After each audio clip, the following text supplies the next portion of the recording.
लीजिए सुनिए तेनालीराम की कहानी नाई की इच्छा। एक बार राजा कृष्णदेव राय सुबह देर तक सोते रह गए। जब महाराज की दाढ़ी बनाने नाई आया तो उसने देखा कि महाराज तो अभी सो रहे हैं। उसने बहुत ध्यान से उनकी दाढ़ी बना दी और बाल काट दिए। ये सब उसने इतनी सफाई से किया कि महाराज को पता ही न चला और वे सोते ही रहे।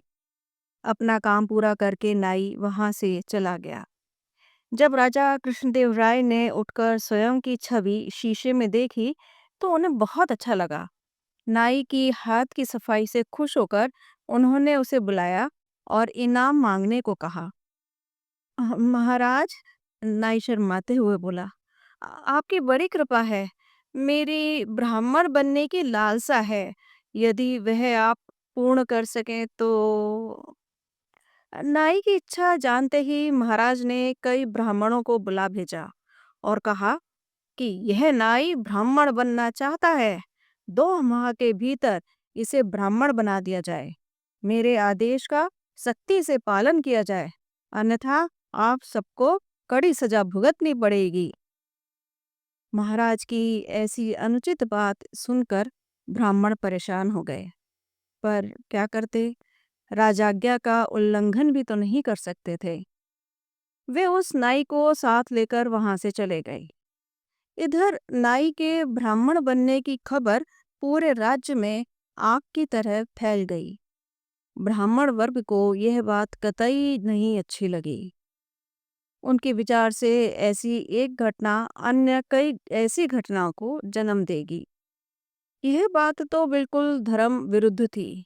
कोई तरीका ना देख सब ब्राह्मण एकत्रित होकर तेनालीराम के पास पहुंचे। तेनालीराम ने उनकी पूरी बात सुनी और शीघ्र ही इस समस्या का समाधान निकालने का आश्वासन दिया। महाराज की आज्ञा का पालन करते हुए वे ब्राह्मण नाई को अपने साथ प्रतिदिन 2 बार तंगभ्रुदा कृष्णा नदी के तट पर ले जाकर स्नान करवाते। उन्होंने उसे नित्य प्रति पूजा कराना सिखाया और उसे वैदिक मंत्र आदि भी सिखाए। एक दिन महाराज स्वयं कृष्णा नदी के किनारे पर गए और वे देखना चाहते थे कि नाई को ब्राह्मण बनाने की प्रक्रिया कहाँ तक पहुंची। वहां पर ब्राह्मणों द्वारा नाई को वैदिक मंत्र और पूजा की विधि सिखाए जाते देखकर वे संतुष्ट हो गए। इसी समय महाराज से कुछ ही दूरी पर तेनालीराम एक काले मेमने के साथ खड़ा हुआ था और कुछ मंत्र पढ़ रहा था। फिर उसने उस मेमने को नदी में रगड़ रगड़ कर नहलाया। ब्राह्मणों और नाई को वहां छोड़कर राजा कृष्णदेव राय धीरे धीरे चलते हुए तेनालीराम के पास पहुंचे और बोले, तेनाली, यहाँ इस मेमने के साथ क्या कर रहे हो? तेनालीराम ने आदर से सिर झुकाकर जवाब दिया, महाराज, मैं इस काले मेमने को सफेद गाय बना रहा हूँ। तेनाली, तुम्हारा दिमाग खराब हो गया है? महाराज थोड़ा गुस्से से बोले, कोई भी मेमना सिर्फ नदी में डुबकी लगाने या तुम्हारे मंत्रोच्चार करने से गाय थोड़ी ही बन जाएगा।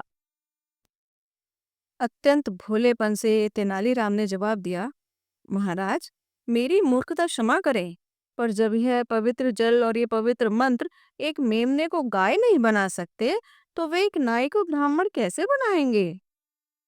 राजा कृष्णदेव की हंसी एकदम रुक गई। वे एकदम खड़े होकर बहुत देर तक सोचते रहे और वो समझ गए थे कि तेनाली ने यह हरकत जानबूझकर उन्हें कुछ समझाने के लिए की थी। उन्होंने तुरंत नाई को वहां बुलवाया और उससे कहा, देखो, तुम्हें ब्राह्मण बनाना असंभव है, इसलिए तुम यह इच्छा त्याग दो और कुछ और मांग लो। अब तक नाई भी रोज रोज के स्नान ध्यान की प्रक्रिया से तंग आ चुका था। इसके चक्कर में उसका काम धंधा चौपट हुआ पड़ा था। महाराज के ये शब्द उसे अमृत जैसे लगे। वह हाथ जोड़कर महाराज से बोला, महाराज, मुझे कुछ नहीं चाहिए। आपकी कृपा मुझ पर बनी रहे, बस यही काफी है। और वह तेज गति से अपने घर की ओर चला गया।